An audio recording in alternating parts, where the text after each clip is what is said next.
Si Junyi, isang estudyanteng nakakaranas ng pang-aapi mula sa kanyang mga kaklase, ay nahaharap sa mga hamon na tila hindi natatapos ang kanyang pagkabahala at pag-iwas sa mga sagot ay nagnanakaw ng kanyang tiwala at bagkus nagiging nagpapahirap sa kanya sa eskwelahan. Ang sitwasyong ito ay sumasalamin sa mas malawak na isyu ng bullying na pinagdaraanan ng maraming kabataan sa mga paaralan sa buong mundo. Samantala, ang guro na si Sachiko ay hindi nagmamasid lamang kay Junyi, kundi siya rin ay may tunay na malasakit sa kanya. Napansin niya ang mga pasa na nagpapakita ng sakit na kanyang dinaranas at sa kanyang pag-aalala na ipahayag niya ang suporta na mahalaga sa emosyonal na kalagayan ni Junyi. Sa isang masalimuot na mundo, ang pagkakaroon ng isang guro na nagmamalasakit ay maaaring maging ilaw sa madilim na landas ng isang estudyante. Ngunit sa likod ng kanilang mga hamon naroon din ang lihim na relasyon nina Sachiko at Yosa na nagdadala ng karagdagang komplikasyon sa kanilang mga buhay. Ang kanilang sitwasyon ay hindi lamang sumusubok sa kanilang personal na buhay kundi pati na rin sa mga isyu ng etiketa at profesionalismo sa loob ng paaralan. Ang kanilang mga desisyon ay hindi maiiwasang makapagpabago sa kanilang mga tungkulin bilang mga guro na lumalabas sa mga inaasahang pamantayan.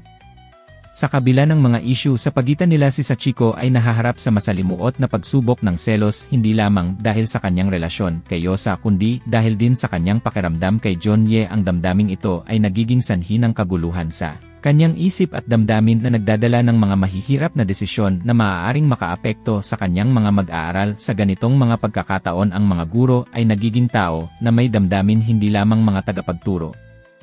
Samantala, si Junyi ay may sariling labanan, isang lihim na pag-ibig kay Sachiko na nagiging sanhi ng kanyang galit at pagkabahala sa nangyayari sa pagitan ni Sachiko at Yosa. Ang pag-aalala ni Junyi ay hindi lamang naglalarawan ng kanyang damdamin kundi ito rin ay nagiging sanhi ng kanyang mga desisyon. Sa ating pagtingin sa kanyang sitwasyon, makikita natin na ang kabataan ay may malalim na emosyonal na karanasan na madalas ay hindi nakikita ng mga nakatatanda.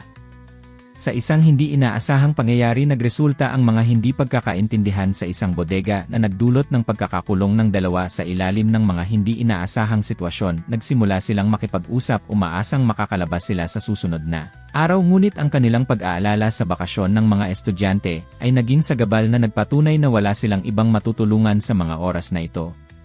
Habang sila ay magkakulong, nagkaroon ng mas malalim na pag-uusap tungkol sa damdamin ni Junyi para kay Sachiko na nagbigay ng pagkabigla sa guro. Ipinakita ng pagkakataong ito ang masalimuot na kalikasan ng kanilang sitwasyon, puno ng komplikadong emosyon na hindi madaling ipahayag. Ang ganitong mga pag-uusap ay kadalasang kinakailangan upang maunawaan ang isa't isa sa kabila ng mga pagsubok.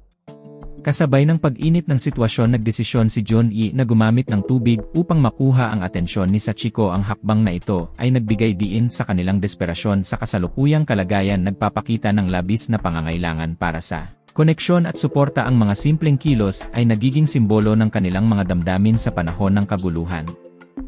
Dumating ang isang espesyal na pagkakataon para kay Sachiko at Junyi. Sa simpleng pagkain ng dalandan, nagpatuloy ang kanilang koneksyon at nagbigay daan sa kanilang unang halik. Ang mga minutong iyon ay nagpatibay sa kanilang damdamin para sa isa't isa na nagbigay ng pag-asa habang sila ay naglalaban sa kanilang mga personal na hamon sa mundo ng kabataan. Ang mga simpleng karanasan ay madalas na nagdadala ng malalim na kahulugan.